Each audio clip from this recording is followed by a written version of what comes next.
Oi, desculpa. Começar aqui de novo, então, a aula de anatomia radiológica do tórax, né, como a gente vinha falando, sobre as estruturas torácicas aí, né, que acabam sobrepondo muitas imagens, né, radiológicas, tá bom? Com relação ao componente ósseo da nossa caixa torácica, a gente tem que lembrar que a gente tem caixa torácica anterior, em que a gente tem a nossa clavícula, o nosso externo como marcadores aí importantes, ossos e as nossas costelas, né? Onde a primeira e a sétima aí vão se ligar diretamente ao externo, né, através das suas próprias cartilagens, que são as verdadeiras, e nós temos a da oitava à décima, que vão se ligar diretamente ao externo através da cartilagem de outras costelas, e também as costelas flutuantes, que são a 11ª e a 12ª. Então, aqui no nosso raio-x, a gente vê lá nos números, né, o número 1 ao 7, onde temos aí os arcos costais anteriores do tórax, né? E aqui é a nossa clavícula, e no PA a gente não consegue ver muito bem o externo, ele vai ser mais visível ao perfil. Com relação à caixa torácica posterior, a gente tem aí a escápula, os corpos vertebrais e também as costelas como marcos anatômicos aí dessa estrutura. Aqui no raio-x delimitado as nossas escápulas, o ideal é que, como técnica, elas estejam fora do campo, a nossa coluna vertebral e também os nossos corpos, os nossos arcos costais posteriores, aqui marcados em vermelho. Com relação ao componente visceral, nós temos que lembrar que o nosso tórax tem a questão do mediastino, né? O mediastino, ele agora passou a ter outra denominação, né? Não tem mais aquela denominação de mediastino anterior, superior. Agora a gente tem mediastino pré-vascular, o visceral e o paravertebral, onde o pré-vascular vai ser delimitado pela face do externo, e aí a face anterior do coração, esse em azul. O visceral é aquela que pega o pericárdio até a linha da coluna vertebral, então é onde ficam as vísceras, e o paravertebral aí na relação do término dessa linha imaginária até a coluna vertebral. Quando a gente amplia essa visão para o sistema respiratório, a gente quer falar de estruturas abaixo da epiglote, até mesmo o diafragma, né? Onde a gente vai visualizar mais estruturas na nossa radiografia de tórax, né? Conforme mostra essa imagem, onde a gente tem aqui abaixo da região do pescoço, pegando até mais ou menos a linha do fígado, né?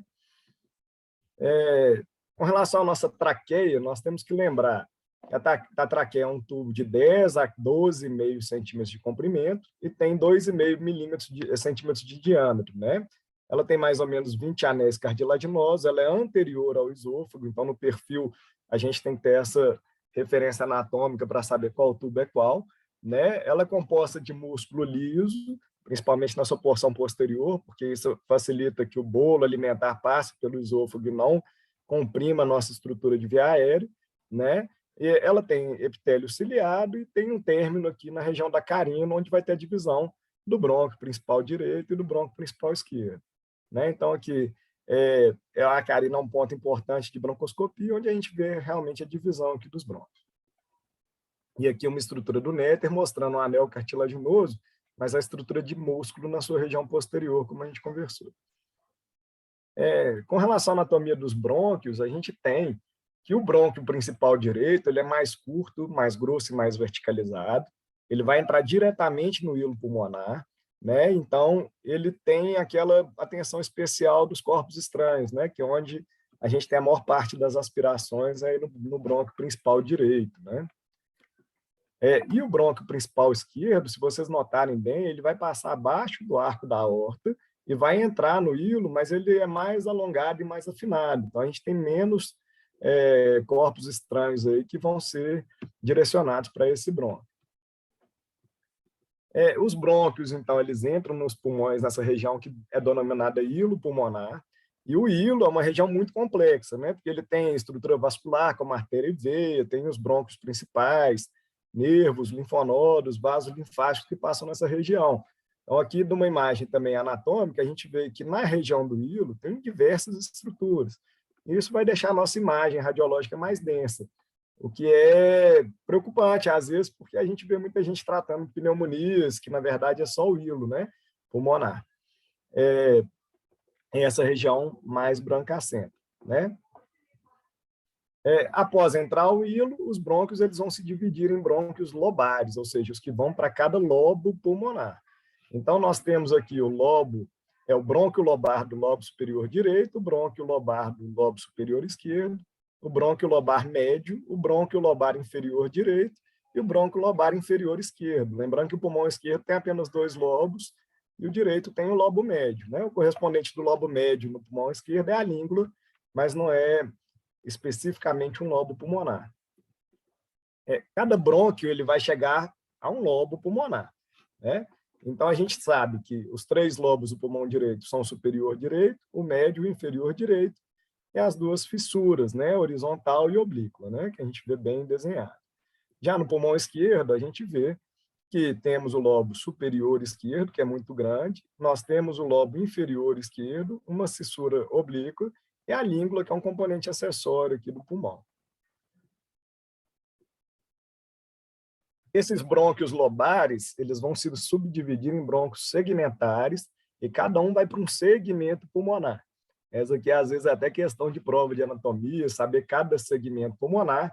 Eu vou ser mais breve com vocês da pediatria nesse aspecto, apesar de ter alguma importância maior para o pneumologista, principalmente em ponto de vista de broncoscopia, às vezes de entender onde está uma malformação, principalmente para uma área cirúrgica, né, na hora de excesso de lesão.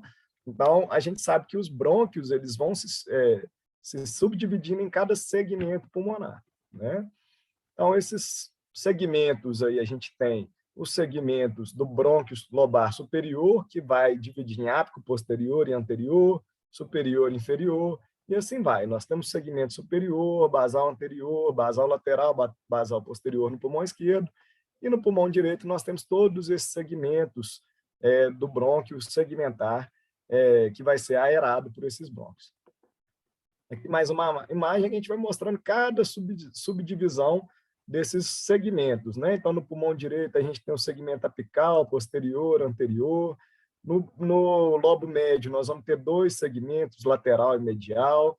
No lobo inferior, nós temos mais 5 segmentos, né? Que são esses que estão descritos na tabela. No pulmão esquerdo, né, os lobos eles vão subdividir em segmentos ápico posterior, anterior, superior e inferior, quando a gente fala do pulmão superior. E no pulmão inferior, a gente tem mais 4 segmentos: superior, basal anteromedial, basal lateral e basal posterior. Toda a estrutura pulmonar em seus segmentos na parte anterior e posterior, e aqui é a subdivisão dos brônquios em cada tipo desses segmentos. Ficaram bons aí na anatomia, agora vamos falar na parte prática, que é o mais importante para o pediatra, tá bom? Então, a gente vai fazer essa correlação da anatomia torácica com a nossa radiologia. Né? Radiografia de tórax, então, trata-se de uma ferramenta básica para todo médico, não só o pediatra, né? Para o sucesso na interpretação, nós temos que entender da técnica do exame, da anatomia torácica, para não cair em erros e armadilhas que podem acontecer nessas imagens, e, de preferência, para aumentar a chance de acerto e ter menor chance de negligenciar aí as alterações que podem acontecer, que a gente siga uma sistematização, que aí a gente não deixa passar nada. Primeira coisa que a gente tem que olhar é se a qualidade do exame é boa, né? Avaliar se as estruturas, antes de tudo, estão presentes, né? É muito diferente quando eu pego uma radiografia dessa forma, que a gente tem a parte inferior do pulmão cortada, a parte superior cortada, quando a gente faz uma imagem na posição certa, onde eu consigo realmente ver todas as partes do nosso tórax na radiografia. Parece brincadeira, mas aqui a gente vê uma imagem recente do hospital que eu trabalho, em que o técnico de imagem nos manda essa imagem no computador. Acho que até ele mesmo ficou com um pouco de vergonha de ter cortado o tórax e deixou uma observação lá embaixo para a gente. Vou subir para fazer outro exame sem mesmo a gente pedir, né? Então, vamos lá. A gente tem 2 incidências de tórax, né, mais famosas. A gente tem a incidência do PA, né? O PA é aquela incidência em que o paciente fica posicionado a 1,80 m da fonte do raio-x.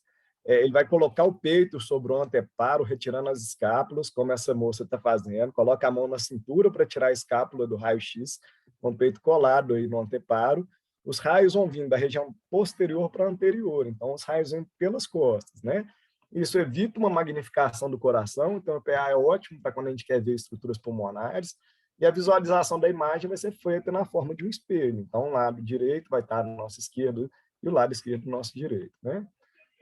Já no perfil, a gente tem essa técnica específica. A gente tem que entender bem que o paciente tem que ficar com os braços para cima. A gente entendendo bem essa estrutura, principalmente na nossa radiologia do CGP, que é analógica, a gente entende algumas artimanhas para a gente identificar melhor o nosso perfil. Então, o perfil é aquele que o paciente vai colocar o anteparo contra o lado esquerdo, né, e coloca os braços para o alto para evitar a sobreposição de mais de densidades. E aí outra estrutura que é mais famosa é o AP, né, onde o paciente ele vai colocar o dorso sobre o anteparo, e aí o paciente que fica acamado, né, que tem dificuldade de se manter em pé, o lactente ou o bebezinho muito novinho, também não tem condição de fazer um PA, a gente usa mais o AP. Ele é tecnicamente pior do que a radiografia em PA, né, porque ele tem critérios de magnificação do coração, né, e ele tem ainda dificuldade de retirar a escápula dos campos pulmonares, de fazer uma inspiração correta e de posicionamento. Temos que lembrar que a maior parte dos nossos alvéolos está na região posterior do tórax. Então, quando a gente deita sobre o tórax, a gente acaba tendo mais dificuldade de inspirar. Então, aqui, muitas vezes, no AP acontece isso. A gente tem uma magnificação do nosso coração, mandando aí um índice cardiotorácico de até 50%. Muitas vezes, as nossas escápulas vão ficar sobrepostas. A gente vê um raio-x pouco inspirado e acaba como que tem pouco ar no tórax, essa imagem ela fica mais branca, né? Ela fica mais densa, porque as estruturas vasculares elas ficam mais realçadas em relação às estruturas de ar, né? Então, para começar, qual que é o primeiro aspecto de se avaliar numa radiografia de tórax, né? Então, antes de qualquer coisa, isso, às vezes a gente vai passando experiência para vocês, às vezes você está num plantão cheio, numa sala de decisão clínica, num andar que está na correria, a gente, às vezes, pega o raio-x do paciente errado. Então, a primeira coisa que temos que fazer é avaliar o nome, o dia do nascimento, a data e a hora do exame, né?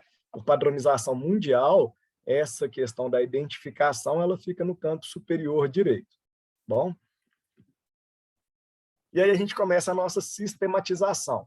Um mnemônico que é interessante aqui na Pneumo, que a gente usa muito, é o RIP, né? Como se fosse o mnemônico do tratamento de tuberculose, onde R seria R de rotação, o I de inspiração, o P de penetração e o E de enquadramento. E aí a gente está falando de técnica de radiografia de tórax antes de analisar qualquer estrutura. Então, a gente tem o R da rotação, onde eu vou falar um pouco mais para frente, mais das clavículas, a penetração que a gente vai olhar muito aqui sobre a coluna e a inspiração que nós vamos contar os arcos costais. O enquadramento é ver se realmente toda a estrutura do tórax está mensurada na nossa radiografia. Bom, como rotação, a gente tem, então, que avaliar se os processos espinhosos, que são essas pontinhas aqui do corpo vertebral, né, como a gente sabe da anatomia, estão simétricos entre as clavículas. Então, a gente tem a base de uma clavícula, a base de outra clavícula, e ver se há simetria entre as bases claviculares e os processos espinhosos. E outra coisa que a gente pode avaliar se o paciente está rodado ou não é ver a questão do posicionamento dos arcos anteriores lá do fundo. Porque se o paciente faz uma rotação sobre o próprio eixo do tórax, às vezes nós vamos ver mais arcos costais anteriores de um lado em relação ao outro. Essa é outra forma da gente ver a radiografia se está rodado ou não. Então, aqui, os processos espinhosos bem demarcados e a distância aqui das clavículas, para a gente ver se rodou ou não também. Com relação à inspiração, nós temos que contar que os arcos costais anteriores entre 5 a 7, até a inserção do diafragma na linha clavicular. O que é isso? A gente literalmente passa uma linha reta na metade da clavícula e ela vai bater ali no meio do diafragma. A gente conta até o arco costal anterior que bate nessa linha diafragmática. Se a gente for contar os arcos posteriores, são de 8 a 9, tá? Então, assim, quando a gente pega um raio-x pouco inspirado, como esse da imagem, a gente vê que só tem 3 arcos costais anteriores, acontece isso com a imagem. Às vezes dá dúvida se é a consolidação, porque as estruturas vasculares ficam mais realçadas, a gente vê que o diafragma ele fica mais tortuoso, a gente vê que o coração, apesar desse coração ser menorzinho, porque é de um idoso, mas a gente vê que o coração às vezes fica maior. E quando a gente faz uma técnica melhor inspirada, que a gente consegue contar aí os arcos costais, a gente vê que o coração está de um tamanho normal, não tem consolidação onde a gente teve dúvida, a parte branca é apenas os vasos sanguíneos normais de um tórax, e a parte mais preta é a parte de ar, aí, com o pulmão melhor insuflado, né? E a gente tem algumas técnicas sobre inspiração que podem ajudar aí num plantão, ou mesmo quando a gente tem dúvida, né? Então, por exemplo, esse é um caso clínico de um paciente que aspirou um corpo estranho para o pulmão direito, né? Uma das coisas que a gente pede para fazer para o paciente soprar na hora da radiografia de tórax, porque muitas vezes esse corpo estranho vai estar ali como um mecanismo de válvula no brônquio desse paciente à direita, nesse caso. Então, quando ele expira, o ar sai do pulmão esquerdo, mas continua aprisionado aqui à direita. E a gente tem, então, que o pulmão direito fica hiperinsuflado, demonstrando aí que lado que está o corpo estranho que foi aspirado, né? E aí isso ajuda até o broncoscopista numa eventual retirada de corpo estranho. Outra coisa que a gente pode fazer é fazer a expiração e também colocar a criança no decúbito lateral que foi afetado, porque a própria compressão de deitar em cima do tórax afetado também faria com que o ar ficasse aprisionado, mesmo deitando o nosso peso sobre essa região. Com relação à penetração, a gente sabe aqui, então, que a gente olha os corpos vertebrais, né? Então, a gente vai olhar se os espaços estão sendo visíveis, principalmente aqui no CGP. Quando a gente está falando de raio-x digital, isso não entra muito, né? Porque a gente consegue colocar a penetração que a gente quer. Mas no raio-x analógico, a gente quer que a gente tenha aqui até T3, T4 mais ou menos visíveis, como o corpo vertebral, e abaixo disso a gente se torna uma coluna única, principalmente nessa área de sobreposição com o coração, né? Então, quando a gente tem uma técnica radiológica que permite essa visualização da coluna dessa forma, a gente sabe que a quantidade de ar e de vaso no nosso pulmão está adequada, né? E com relação ainda à penetração, essa é uma dica que, se vocês puderem levar para a vida, vai ser muito bom, tá? Então, a gente viu lá que na técnica do perfil, o paciente vai com o braço para cima. Nessa região superior, onde ainda tem ombro e braço dele que está para cima, é natural que o raio que passe na horizontal, ele pegue mais estruturas de corpo, né? Braço, ombro, tórax, ombro do outro lado e braço do outro lado na região superior, enquanto nessa região mais inferior, a gente tem menos estruturas de corpo. Então, essa região inferior, ela fica mais clara, mais nítida do que a região de cima, que fica mais densa, mais branca. Então, isso serve muito para aquelas pneumonias que estão atrás do coração, e principalmente aquelas que estão localizadas aqui, nessa região dos corpos vertebrais. Se a gente sabe que os corpos vertebrais superiores são mais densos, mais brancos, e que os inferiores são mais apagados, se a gente começa a ter uma imagem muito branca que cora demais esse corpo vertebral, a gente pode suspeitar que há uma imagem ali, né? Então, a gente vê que a coluna escurece na medida que ela se move caudalmente. A gente tem também a região das partes moles, né, que nos ajudam em alguns momentos, né? A gente vê essa paciente, por exemplo, em que há uma nasarca importante, era um bebê de 1 mês, e ela tem uma nasarca importante, a região de partes moles, ela está muito aumentada, né? Algumas vezes, nas partes moles, a gente vê algumas estruturas linfonodais aumentadas, em algumas doenças que têm fibrose de linfonodo. Nas partes moles, a gente vê isso muitas vezes no paciente que está com dreno de tórax mal colocado, ele pode fazer um enfisema subcutâneo. Então, é importante a gente avaliar. E a partir de agora que a gente vai olhar cada parte, a dica que eu dou para vocês, e é um método que eu uso, é de olhar de fora para dentro, sempre começando pelas partes moles e deixando as estruturas que você quer para o final. Então, por exemplo, eu estou na dúvida se o paciente tem uma pneumonia. Eu vou olhar de fora para dentro, deixando meu pulmão por último. Eu estou na dúvida se o meu coração está aumentado. Eu olho de fora para dentro, deixando o coração por último. Isso é uma maneira da gente não deixar passar outras alterações. Uma vez que a gente tem uma alteração muito marcante, o nosso cérebro tende a olhar para ela de uma vez e esquecer de outras. Vou contar um caso rápido para vocês. Uma vez eu estava trabalhando num pronto atendimento e um paciente foi para mim com a suspeita de pneumonia. Eu pedi um raio-x. Como eu já tinha essa sistematização na cabeça, eu fui olhando parte mole, parte óssea. Quando eu cheguei na parte óssea, o paciente tinha praticamente todos os arcos costais com calos ósseos. E aí, perguntando mais a fundo, não era nem a queixa da mãe, a gente chegou na conclusão que o paciente estava sendo espancado em casa, literalmente. Foi um caso que teve conselho tutelar e tudo, e com uma radiografia para uma coisa serviu para outra. Tá? Então, a sistematização muitas vezes nos ajuda nesse sentido. Então, com relação ao arcabouço ósseo, muitas vezes a gente vê nítido, principalmente nos nossos RNs, uma fratura de clavícula, ou se não, avulsão de úmero com mãe que puxa a criança pelo braço, fratura de arco costal em relação a abuso, colunas de escoliose, né, nos pacientes aí acamados e tudo. Então, a estrutura óssea ela não pode passar desapercebida por nós quando a gente pede uma radiografia de tórax.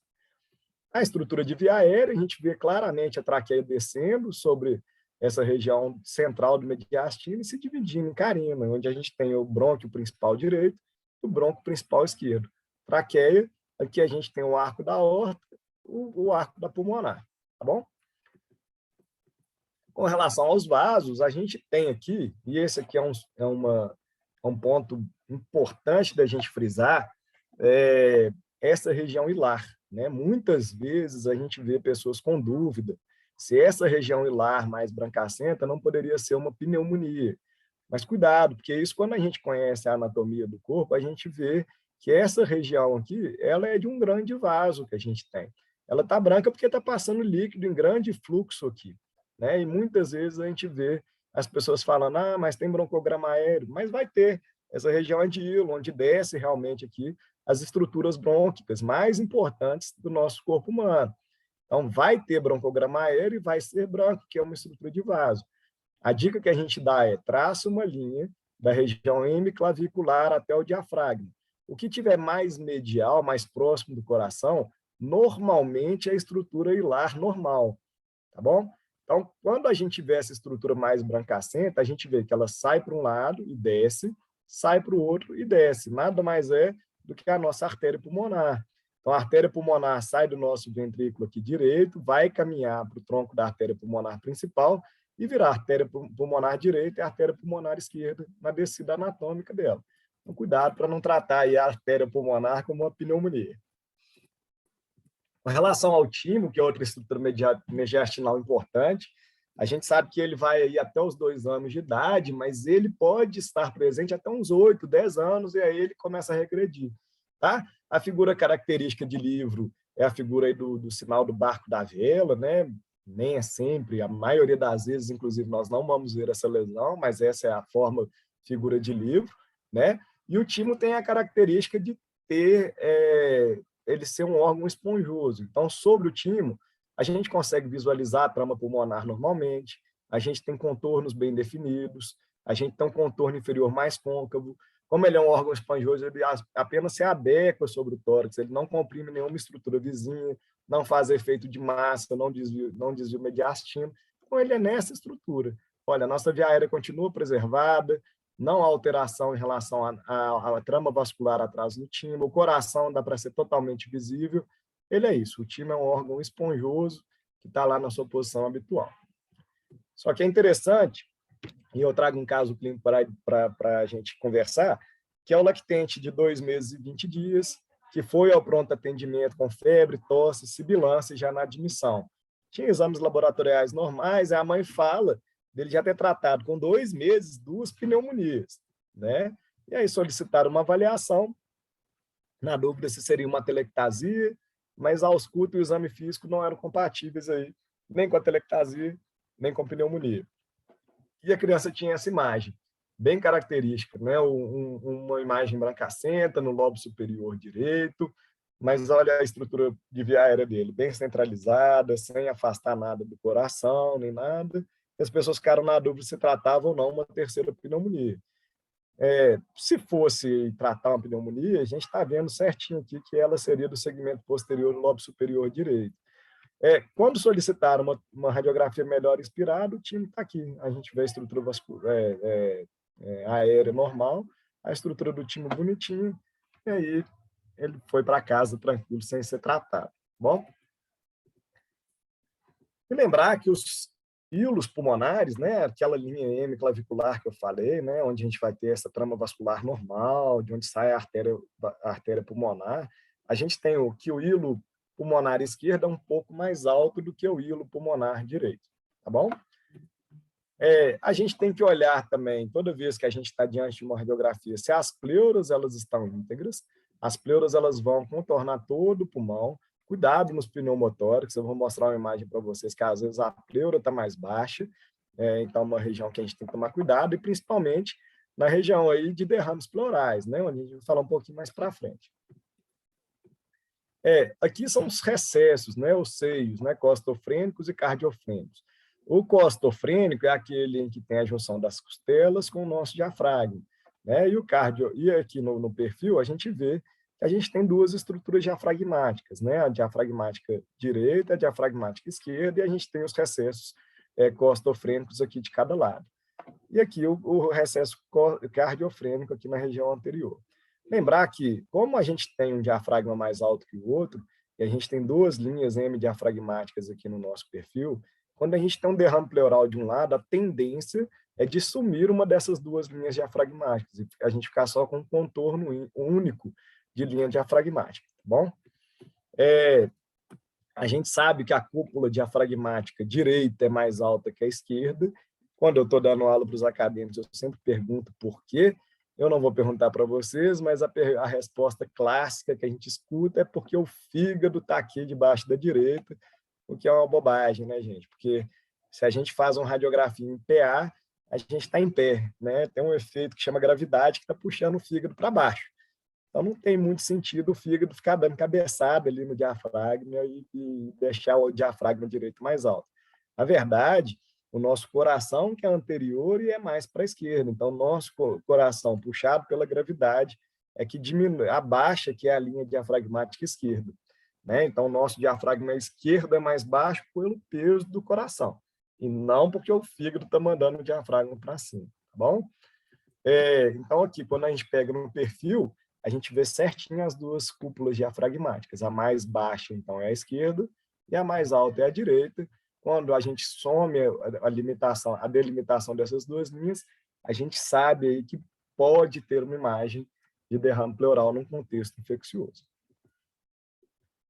Já em relação à nossa área cardíaca, a gente tem o famoso índice cardíaco para medir essa área, né? Qual é a forma mais correta de fazer? Traça uma linha reta pela coluna, pega um ponto central e vai até o ponto mais distante do coração, denomina essa linha de A, pega desse ponto central e vai até a linha mais distante, denomina esse ponto de B, e pega uma linha paralela aqui ao nosso diafragma, que é o maior diâmetro interno do tórax, e chama de C. A mais B dividido por C dá o índice cardíaco. E aí, por idade, a gente tem o tamanho do índice cardíaco que representa ou não uma cardiomegalia, tá?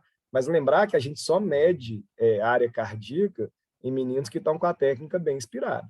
Porque, como a gente viu, se você expira, o volume torácico diminui pela expiração e o coração aumenta de magnitude. Ou, se a gente faz uma radiografia em AP, a gente sabe que o coração pode estar magnificado. Então, cuidado com as cardiomegalias que existem aí por conta de técnica, tá bom? E aí a gente tem que saber aqui na anatomia radiológica onde ficam os lobos, os segmentos pulmonares. Essa parte ela é mais específica do pneumologista, então eu não vou dar tanto detalhe nela para vocês, tá? Mas olha, a área do lobo superior direito ela é enorme no PA e no perfil.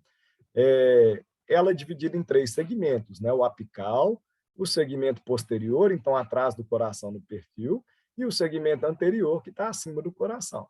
Mas se a gente notar no PA, que é uma imagem apenas bidimensional, a gente não tem ideia de onde está essa imagem, está atrás ou na frente do coração.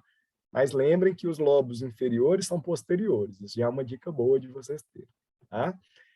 Aqui no lobo médio, então, a gente tem que o lobo médio é dividido em segmento medial e lateral, né? O lobo médio, habitualmente, ele fica em cima do coração, tá? E ele, como ele está em cima do coração, normalmente as imagens de lobo médio, elas apagam o contorno cardíaco. Mas cuidado, porque a região lateral do lobo médio, ela pode não apagar o coração no PA, tá bom? A gente tem o segmento medial, esse sim, que pega lá a nossa borda cardíaca no PA e está bem em cima do coração no perfil. A gente tem o lobo inferior direito, esse aqui fica atrás do coração, é a fissura oblíqua que divide esse lobo pulmonar do lobo superior. Então, toda essa região posterior do pulmão é lobo inferior direito, que é dividido em segmento superior, medial, anterior e lateral, e o posterior. No pulmão esquerdo, a gente só tem 2 lobos, então o lobo superior ele é enorme, ele ocupa quase todo o pulmão e pega aqui região do coração também. Seus segmentos são o apical posterior, o apical anterior, o lingular, que a língula está aí nessa região, o lingular inferior. E o lobo inferior, ele é posterior ao coração e ele vai se dividir no segmento superior, no anteromedial, no lateral e no posterior. Bom, agora vamos lá tentar aplicar mais a prática na nossa radiologia de tórax, né, que é o que interessa mais. A gente tem que entender os conceitos de imagem, para a gente entender do que se trata cada imagem que eu vou mostrar para vocês. Tá? Quando a gente está num contexto de uma consolidação, a gente sabe que a consolidação é muito por conta de um edema, normalmente. Né? Então, uma pneumonia, por exemplo, inflama o parênquima pulmonar, essa inflamação gera líquido, que vai dar edema na região do parênquima. Né? Então, a gente tem edema em diferentes quantidades, em diferentes regiões pulmonares. E por isso a gente vai ter mudança de densidade dentro do parênquima pulmonar. Então, o branco do edema vai ser branco de diferentes tonalidades aí no pulmão. Isso nos leva a crer que pode ser uma pneumonia, mas também pode ser um edema pulmonar, um infarto do pulmão, né? E a presença de broncograma aéreo é uma das coisas que mais falam a favor de uma consolidação. O broncograma aéreo não é uma alteração pulmonar, ele é apenas a via aérea sendo vista, né? Pelo contraste da região de edema. Então, tem uma via aérea passando ali naturalmente, e o branco do edema contrasta o preto da via aérea, e por isso a gente começa a ver. A presença não vai excluir lesão mediastinal. Olha lá, a gente tem aqui uma imagem de opacidade branca, né? E a gente vê certinho os broncogramas aéreos num contexto infeccioso, tá? Aqui a gente tem uma pneumonia importante. A via aérea descendo, os brônquios passando por ela, e aqui uma região de pneumonia, tá bom? Aqui a gente tem também que saber avaliar o sinal da silhueta, que é onde a gente perde o contorno anatômico da aorta, do diafragma ou do coração, porque a estrutura tem a mesma densidade da estrutura adjacente. Então, por exemplo, no lobo médio, que ele pega anterior, igual ao coração, se a gente tem uma imagem de lobo médio, a gente apaga a borda cardíaca. Isso é o sinal da silhueta. Tá? Por exemplo, nessa pneumonia, onde à esquerda a gente perdeu totalmente a borda cardíaca aqui. Então, essa imagem ela está muito provavelmente na região da língula. Já essa imagem aqui, ela parece estar mais em lobo inferior, porque a gente consegue ver muito bem o contorno cardíaco. Já a telectasia é outra imagem que fica mais branca no raio-x, mas ela é decorrente de um fechamento do pulmão. Como ele se fecha, a gente vai ver mais uma estrutura de víscera, sem ar no meio dela, né? Então, por isso que ela fica bem mais branca, parecendo mais com o fígado, por exemplo, por ter pouco líquido ou nenhum, ou por não ter ar lá dentro. Então, é aquela ausência completa ou incompleta do preenchimento do ar dos alvéolos, né? Ela pode ser lobar ou segmentar. E aí lembrar que as atelectasias, elas vão se formar em segmentos ou em lobos pulmonares. Como nós acabamos de ver, os lobos, os segmentos pulmonares, eles têm mais ou menos uma forma geométrica. Então, as atelectasias, elas normalmente também têm forma geométrica. E ela tem a característica de, como ser um fechamento, fazer um efeito de vácuo. Então, ela puxa as estruturas mediastinais para o mesmo lado da lesão, pode puxar o diafragma, puxar os arcos costais por esse mecanismo de vácuo. Ela pode se formar por uma obstrução, como, por exemplo, pneumonia, corpo estranho, bronquiolite, por uma contração, como uma cicatriz, TB, ou por uma compressão do próprio derrame pleural, pneumotórax, várias causas de atelectasia, né?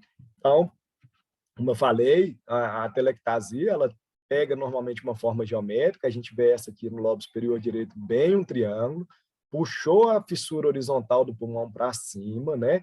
Desviou o mediastino para o mesmo lado da lesão, e não tem broncograma aéreo. né? Aqui também a gente vê que os arcos costais ficaram um pouco mais aproximados do que do outro lado, né? Mas ela, às vezes, aproxima até muito mais do que isso. Já o pneumotórax é aquela entrada de ar no espaço da pleura, que é virtual. Então, o espaço pleural ele aumenta de tamanho com ar dentro dele.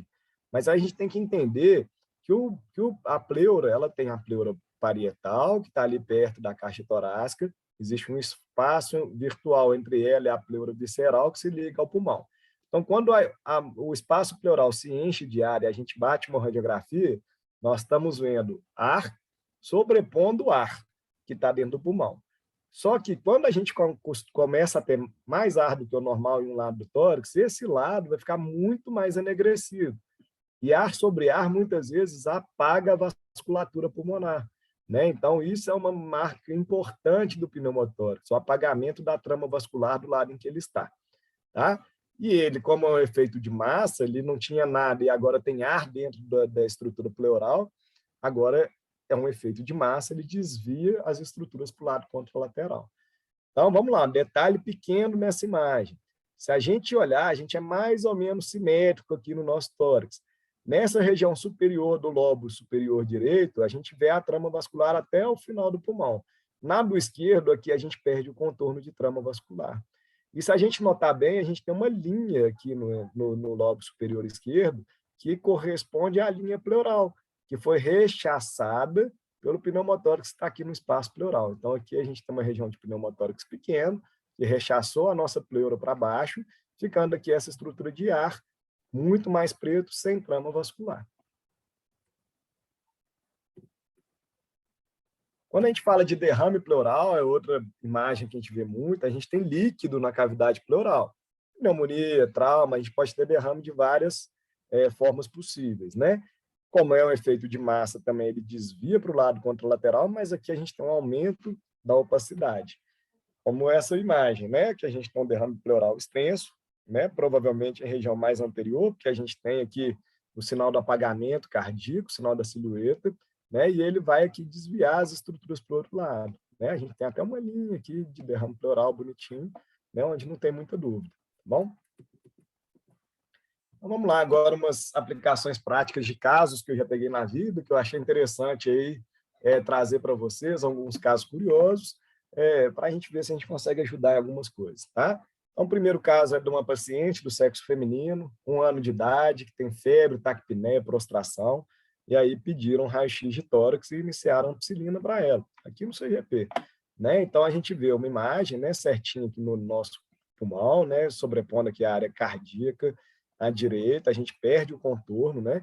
A gente vê que a radiografia está bem posicionada, bem inspirada e bem penetrada, mas quando a gente vai ver o enquadramento do perfil, a gente vê realmente que cortaram uma parte do posterior do pulmão, que poderia ter mais imagem aqui, né? Então, falha técnica importante que a gente pode ver. E aqui, como essa imagem está aqui no lobo médio, né? Apagou a região do coração, a gente vê a imagem correspondente aqui no perfil em cima do coração. Então, se eu sei onde está o lobo médio, eu sei que tem o sinal da silhueta, eu vou procurar exatamente em cima do coração. Outro paciente, esse paciente de 2 anos e 4 meses, foi atendido aqui no hospital de BH, um hospital que tinha radiografia digital, né? Com febre, tosse, iniciado aí há 5 dias. Então, lembrar o que eu falei, né? Sempre sistematizar, eu não vou sistematizar em todas as radiografias, mas de fora para dentro, deixando o último, o que a gente quer ver por último. Todo mundo está vendo a imagem aqui alterada à esquerda, né? Essa opacidade. Mas sempre lembrem de olhar costal, olhar diafragma, olhar e fazer a sistematização da imagem. Então, aqui a gente vê certinho a correspondência da imagem no perfil. Se a gente notar, aquela dica que eu dei para vocês, dos corpos vertebrais serem mais brancos no alto do que embaixo, a gente vê que os arcos costais aqui do meio estão mais brancos do que os de cima, mostrando que tem uma imagem colorindo esse corpo vertebral aqui. Tá? Eu falei arco costal, desculpa, mas são os corpos vertebrais. Tá? Então, aqui a gente está mais branco do que aqui em cima, mostrando que essa imagem é bem posterior. Aqui a gente tem as estruturas de broncogramas aéreos, as correspondências do perfil. E se a gente fosse ver um lobo e o segmento, a gente estaria aí no lobo superior do pulmão esquerdo, né? Os lobos, segmento superior do lobo inferior do pulmão esquerdo, né? Ela é uma imagem posterior aqui. Outro paciente que a gente tem é uma paciente aqui, do sexo feminino, de 17 anos, estava em tratamento aí, depois de um transplante renal, e ela estava tendo sinusite de repetição. Tá? E nos 3 últimos meses, ela tinha feito 3 ciclos de antibiótico. Tá? Em um ciclo, ela usou amoxicilina clavulanato, amoxicilina, no outro, amoxicilina clavulanato, e no outro, até moxifloxacino. E ela deu entrada no PA lá do Hospital das Clínicas com tosse, congestão nasal, febre há 6 dias, e solicitaram essa imagem para ela. E aí chamaram a pneumo para ver a imagem, porque estava um pouco desproporcional o quadro da pessoa, da paciente, e aí a gente, analisando a imagem, viu que só tinham pedido um PA, tá? E aí a gente vê que o raio-x está bem inspirado, está bem centralizado, bem posicionado, raio-x digital a gente consegue ver certinho, né, os processos espinhosos dos corpos vertebrais, para ver essa questão do posicionamento, e a gente viu apenas que tem essa opacidade bem delimitada, de aspecto triangular. E a dúvida do pessoal do PA foi, pô, será que uma telectasia está fazendo tanto essa febre e tudo dessa paciente? A gente falou, cadê o perfil para a gente analisar? Né? Não tinha, aí eles fizeram o perfil e a gente foi ver o perfil. Olha como a imagem muda, né? Então, aqui a gente vê uma imagem bem delimitada, tem umas paredes mais espessas, tem um nível hidroaéreo no seu interior e até um abaulamento da fissura. E a gente começou a questionar se isso não era um abscesso, né? Uma menina num contexto infeccioso, pós-transplante, imunossuprimida, às vezes estava aspirando, e aí a gente vê que qual lobo segmento pulmonar, né? A gente está no segmento posterior do lobo superior direito, certinho a imagem dela, né? Bem posterior, no segmento superior, tá? Quando a gente pediu uma tomografia da paciente, está aqui, um abscesso com nível dentro dele, parede mais espessa, né? E ela teve que tratar um abscesso pulmonar, que na imagem do PA parecia uma telectasia. Então, cuidado com essas armadilhas. O perfil foi feito para nos mostrar a imagem tridimensional. Tá? Não esqueçam de pedir, tá bom? Outro paciente é essa aqui, uma paciente do sexo feminino, 3 aninhos de idade, atendida lá no Mater Dei, a professora Maria Tereza me cedeu essas imagens, gentilmente. Ela tinha uma imagem arredondada numa radiografia com 1 a 2 anos de vida, tinha sido tratada já como pneumonia, essa imagem lá entre 1 e 2 anos, tá? E nos últimos 40 dias ela mantinha um quadro de febre, foi tratada com ITU, sinusite, amidalite, por conta de uma febre de 40 dias. E nada melhorava a febre dessa menina, né? E aí ela procurou o pronto atendimento por conta da persistência da febre. Se a gente olhar bem, o raio-x está bem inspirado, bem centralizado, bem posicionado, e a gente vê aí uma opacidade muito bem delimitada, arredondada na região retrocardíaca. Se vocês notarem, a imagem está um pouco clara, mas a coluna dessa menina ela faz um S, né? E era uma menina que era previamente rígida, então ela faz um S, a coluna está entortando, né? E aí, a doutora Tereza pediu um perfil quando ela viu esse PA, que ela ficou preocupada com essa imagem muito bem delimitada, que não era muito característica aí de uma pneumonia, né? Não tem broncograma aéreo no meio, nem nada, e poderia estar falseando uma pneumonia. Quando ela pediu o perfil, notem bem, né? A opacidade ela estava arredondada, correspondente ali atrás do coração, mas os corpos vertebrais chegavam a estar fraturados dessa criança, né? Estavam todos dismórficos. E aí ela pediu uma tomografia de tórax. Quando fez a tomografia, na verdade, se tratava de um neuroblastoma de mediastino, onde os corpos vertebrais dela na tomografia que estão todos alterados e tudo. Então, muito cuidado. Às vezes, avaliar a coluna vertebral da criança era uma coisa que poderia ajudar. E ter pedido um perfil lá atrás, né? Que eles já veriam aí, talvez, a estrutura da coluna alterada, né? E talvez iniciariam mais rápido o tratamento. Notícia boa é que ela ficou bem, essa criança. Tá? Segue acompanhamento e está bem. Outra imagem, a gente tem aqui um paciente do sexo masculino, 2 anos, deu entrada lá no PA do HC e fez essa radiografia de tórax, né? Que a gente vê uma presença de uma opacidade associada a um derrame pleural, uma opacidade difusa no hemitórax esquerdo, a gente vê um desvio do mediastino, né, associado, vê um velamento completo aí do seio costofrênico, apagamento dos limites cardíacos, o desvião do mediastino, como eu falei, né? Fez um ultrassom de tórax e notaram um derrame pleural, né? Como viram um derrame pleural, que era um derrame funcionável, ela tinha critério de pressão exudato, foi drenado esse derrame, fez alteplase e teve uma melhora clínica da paciente. Tá? Então, uma imagem bem característica de derrame pleural, onde a gente tem o velamento dos seios, o desvio do mediastino, esse sinal de massa, né, de efeito de massa desviando as estruturas. Então, fala bem a favor aí do derrame.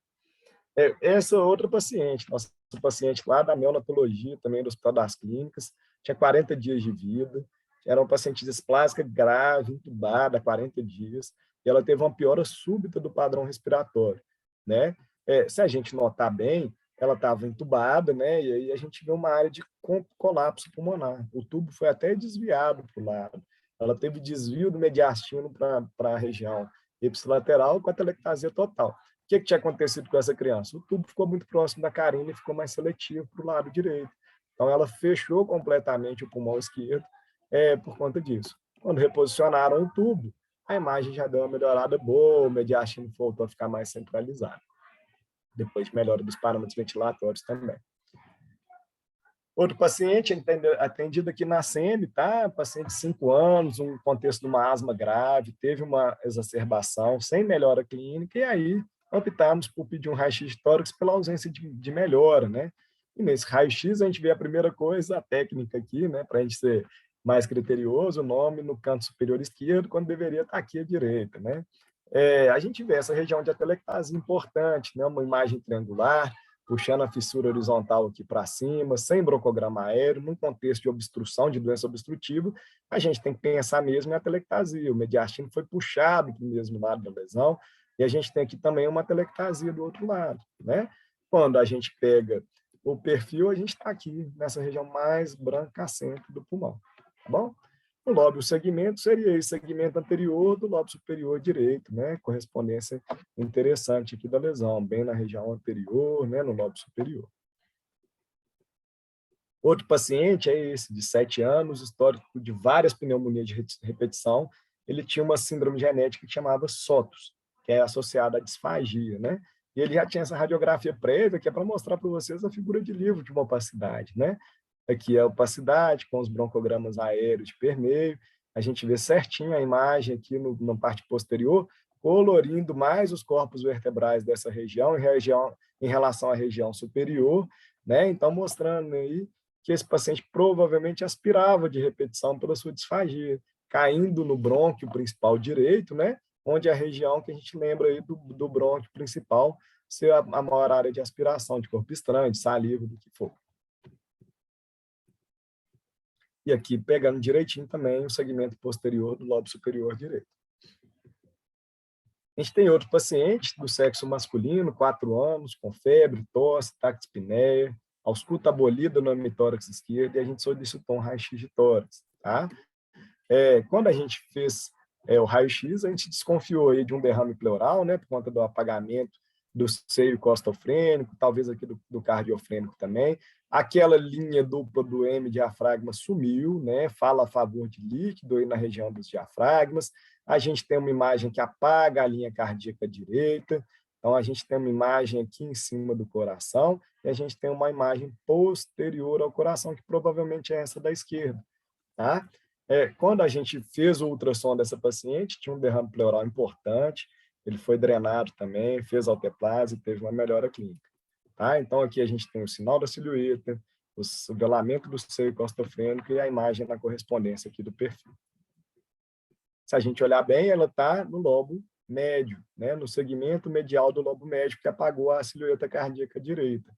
E a outra imagem está no segmento posterior do lobo inferior direito. Se a gente olhar, ela está atrás do coração a imagem. Então, a menina que tinha uma pneumonia nos 2 pulmões. Aqui é para lembrar vocês que o diafragma direito é mais alto que o esquerdo. Também paciente aqui do CGP.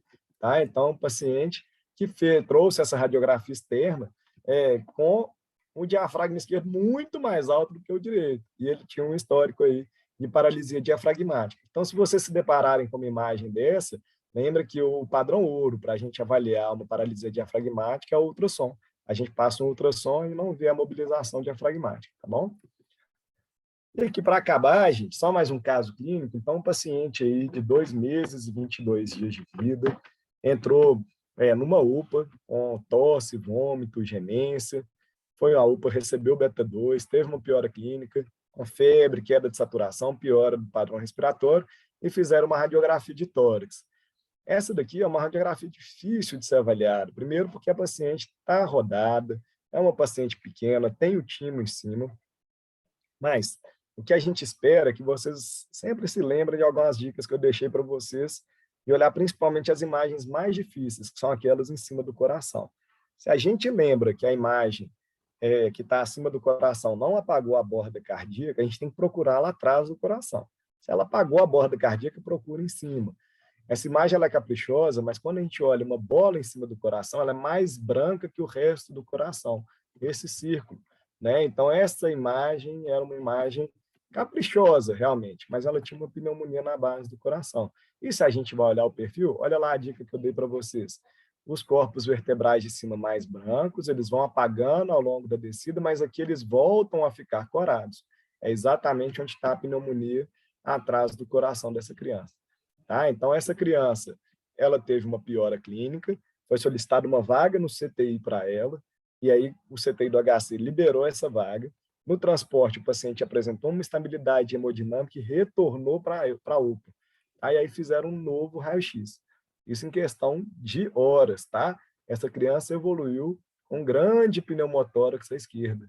Como que eu sei que isso é um pneumotórax? Poxa, eu tenho aqui uma imagem preta, mais preta do que normalmente ela está preta, sumiu a trama vascular completamente, ela está fazendo um efeito de massa aqui no nosso mediastino, com desvio completo da traqueia dessa criança, o coração foi parar lá na esquerda, e eu já tenho um olho um pouco mais treinado para as pneumonias necrosantes, mas olhem só, a gente tem uma presença de imagens císticas aqui no hemitórax esquerdo, exatamente onde estava a imagem da pneumonia, tá? Então, teve o desvio do mediastino, não estava com vasculatura, teve compressão do pulmão direito, e ainda tem essas imagens císticas. Porque a gente tem que pensar o seguinte, de onde veio esse pneumotórax? Porque o espaço pleural, ele não tem brônquio, né? Então, a gente não espera aí que esse pneumotórax realmente preencha em um pulmão sem alguma comunicação de pulmão com pleura, tá? Provavelmente, essa imagem cística, como eu vou mostrar mais para vocês, gerou uma comunicação do parênquima com a pleura, dando um pneumotórax hipertensivo, que fez a pior hemodinâmica aí da criança, tá? Fizeram uma drenagem, né, do tórax, e aí ela foi encaminhada de novo ao CTI lá do HC, teve uma melhora clínica após o tratamento prolongado por conta do diagnóstico de base. Então, aqui ela já estava drenada por conta do pneumotórax, a gente continua tendo essas imagens císticas, o pulmão voltou mais ou menos ao normal, ela está tortinha, então a mediastina está um pouquinho desviada ainda, mas ela melhorou depois de algumas medidas. Aqui ela mantinha a imagem cística pulmonar, tá? Quando a gente fez a tomografia, nós identificamos uma área de derrame pleural pequena, mas uma grande necrose do pulmão dessa menina, vista lá no raio-x, que fez a comunicação com ela aqui, para dar esse grande pneumotórax. Então, suspeita em criança com pneumotórax espontâneo de ter alguma comunicação da trama brônquica com o nosso espaço pleural. Tá bom? Então, a gente levar para casa, a radiografia de tórax é um método assim, essencial na clínica, nós vamos usar demais. Ele vai auxiliar em diversos diagnósticos, ele é custo-efetivo, ele é rápido e fácil de ser realizado, mas ele precisa de um domínio de técnica, né, por parte do especialista, do médico, do pediatra, por parte de todos, e nós temos que conhecer a anatomia para ter esse auxílio importante na nossa radiografia de tórax. Beleza? É isso aí, pessoal. Obrigado, viu? Boa tarde para todos.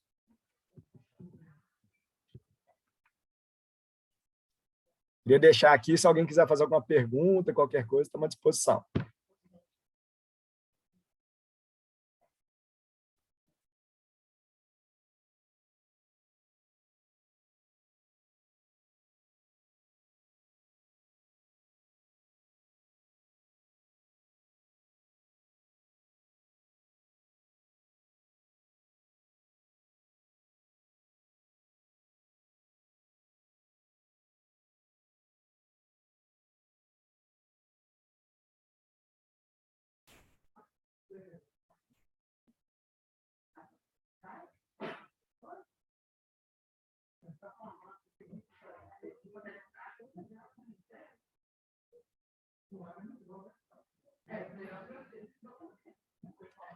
Beleza aí, pessoal. Boa tarde. Obrigado aí pelo presente de todos e obrigado pelo convite, tá? Um abraço.